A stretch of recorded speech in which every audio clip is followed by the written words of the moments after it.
Good morning all of you. आज मैं आप लोगों को बुद्धि सदा बलशालिनी होती है द्वितीय पाठ का सेकंड पार्ट स्टार्ट करूँगी। तो सेकंड पार्ट में स्टार्ट करती हूँ। भयाकुलं व्याघ्र दृष्ट्वा कश्चित् धूर्त श्रृंगाल हसान्नः भवान् कुत भयात् पालयता। व्याघ्र गच्छ गच्छ जम्बो त्वमपि किञ्चित् गूढप्रदेशं यतो व्याघ्रः मारीत या शास्त्रे श्रूयते तयाहं हन्तुमारभ्य परं गृहीतकर जीवितो नष्ट शीघ्र तदग्रता श्रृंगालः। व्याघ्र त्वया महत् कौतुकम् आवेदितं यन्नामुष्यदिदपि विभेषि। व्याघ्र प्रत्यक्षविभेव मया सात्मपुत्रो वेकेमकशो मामन्तुं कलहायमानो चपेटया प्रेहन्ति दृष्ट्वा। तो सबसे पहले मैं इसके कठिन शब्दों के अर्थ बताऊंगी आप लोगों को। हसन्नहा, हसन्ना का अर्थ होता है इसकी संधि विच्छेद भी पहले हसन प्लस आहा हंसते हुए कहा। भवान, भवान का अर्थ होता है आप। जम्बुक यानी श्रृंगार या सियार। गूढ़ प्रदेशम, गुप्त प्रदेश को। ये तो यानी क्योंकि। गृहीत कर जीवितम, हथेली पर प्राण लेकर। आवेदितम का अर्थ होता है बताया गया। विभेषी का अर्थ है डरते हो। एकेकशा, एक एक करके। मामुतम माने माम, इसकी संधि विच्छेद माम प्लस अंतुम, मुझे खाने के लिए। प्रहरंती, मारती हुई। कल हाय मानो, झगड़ा करते हुए दो। तो इसका अर्थ भयाकुलम व्याघ्र दृष्ट्वा कश्चित् धूर्त श्रृंगाल हसनाः भवान् कुतः भयात् पालयता। भय से व्याकुल बाघ को देखकर कोई धूर्त श्रृंगाल हंसता हुआ बोला, आप डर से कहाँ भाग रहे थे। व्याघ्र गच्छ गच्छ जम्बो, जाओ जाओ सियार।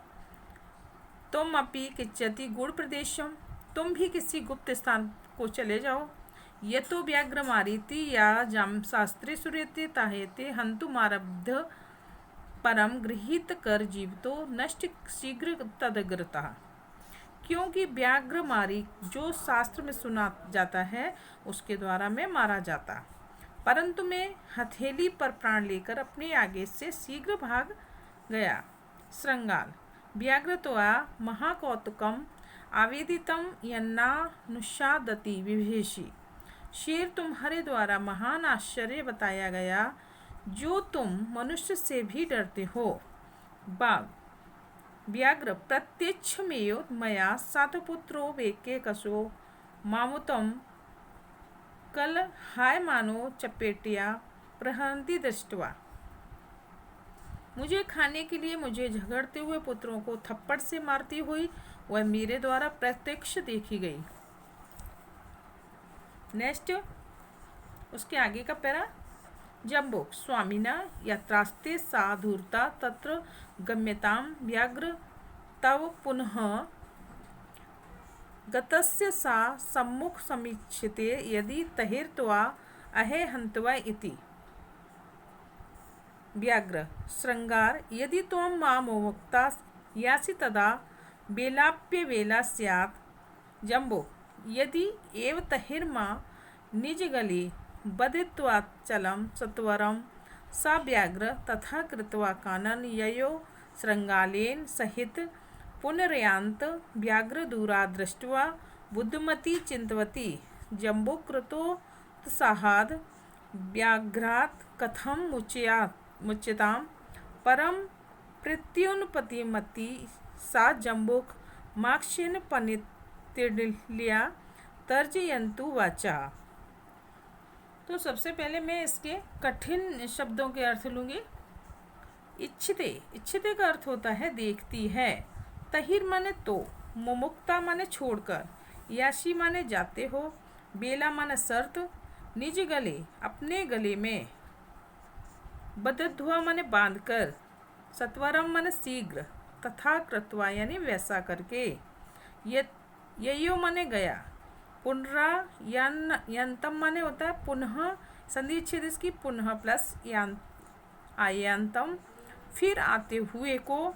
प्रति मति में का होता है हाजिर जवाब। आक्षेपंती माने आक्षेप लगाती हुई। तर्जयतु वाचः, तर्जयंती उवाच, डांटती हुई बोली। तो इसका अब मैं आप लोगों को अर्थ बताऊंगी। श्रृंगाल,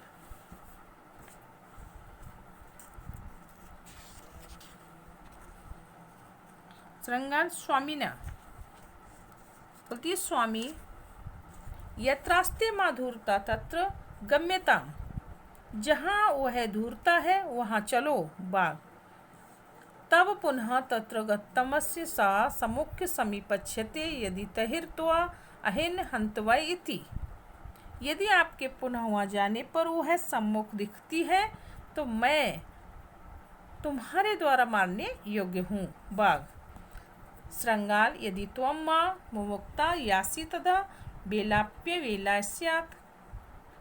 श्रृंगाल, यदि तुम मुझको छोड़कर जाते हो तब शर्त ही शर्त नहीं रही होगी।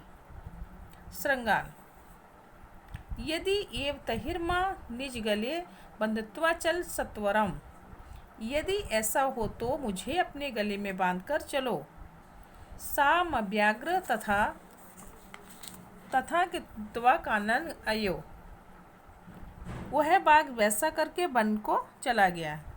श्रृंगेल सहित पुनरायंतः व्याघ्र दूरा दृष्ट्वा बुद्धमती, और श्रृंगाल के साथ फिर आए बाघ को दूर से देखकर बुद्धिमती सोचने लगी। श्रृंगाल सहित पुनरायंत से व्याघ्र दूरा दृष्ट्वा बुद्धमती,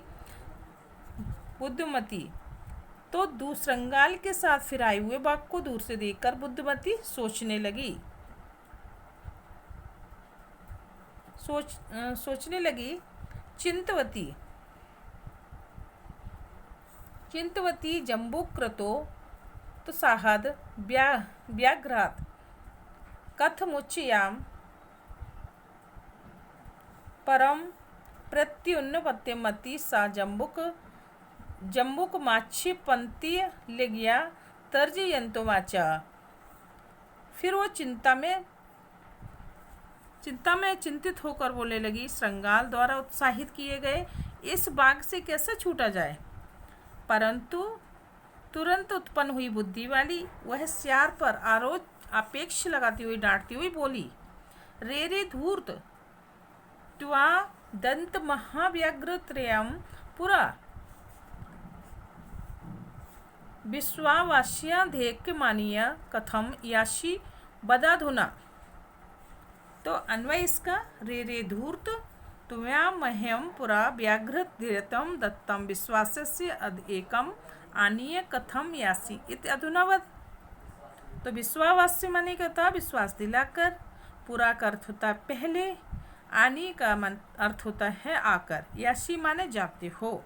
अनुवाद इसका, रे धूर्त त्वा तत्व महाव्याघ्र त्रयम पुरा। अरे धूर्त, रे धूर्त, अरे धूर्त, त्वा तुम्हारे द्वारा, दत्त महाव्याघ्र त्रयम पुरा तुम्हारे द्वारा मुझे 3 बाघ दिए गए। विश्वास से धेक मानिए कथम यासी बदाधुना, विश्वास दिलाकर आज तक लाकर कैसे जाते हो आप बताऊं। नेक्स्ट, इत्युक्त्वा धातिवा तूर्ण व्याघ्रमारी भयंकरा व्याघ्रो अपि सहसा नष्ट गलवद्ध श्रृंगालका। ये प्रकारणे बुद्धिमती व्याघ्रजाद भयात् पुनरपि मुक्ता अभवत्। अतएव उच्यते बलवती सर्वकार्येषु सर्वदा। अन्वय, इति उक्ता भयंकरा व्याघ्रमारी तृण धाविता गलबद्ध श्रृंगालक व्याघ्र अपि सहसा नष्ट। तूर्ण माने शीघ्र, गलबद्ध श्रृंगाल माने गले में बांधे हुए श्रृंगाल वाला, पुनरप माने पुनः प्लस अपि इसकी संधि विच्छेद है, फिर भी। उच्यते माने कहा जाता है। अनुवाद, इस प्रकार कहकर भयंकर व्याघ्र मारी बाघ को मारने वाली शीघ्र भाग पड़ी। गले में बंधा सियार व्याघ्रोपी सहसा नष्ट गल वंदस्रलाक, और गले में बंधा सियार बाला युक्त बाघ भी अचानक भाग पड़ा। ये प्रकारे बुद्धिमती व्याघ्र जाता भयानक पुनरपि मुक्तावत अतिचय उच्यते। इस प्रकार बुद्धिमती बाघ से डरकर पुनः मुक्त हो गई। अतः ये उच्यते सही कहा गया है बुद्ध बलवर्ती तन्वी सर्व कार्येषु सर्वदा, कि सर्वदा सब कार्यों में बुद्धि बलवती होती है। तो ये चैप्टर आपका पूरा कंप्लीट हुआ। अगला जो एक्सरसाइज है वो नेक्स्ट डे।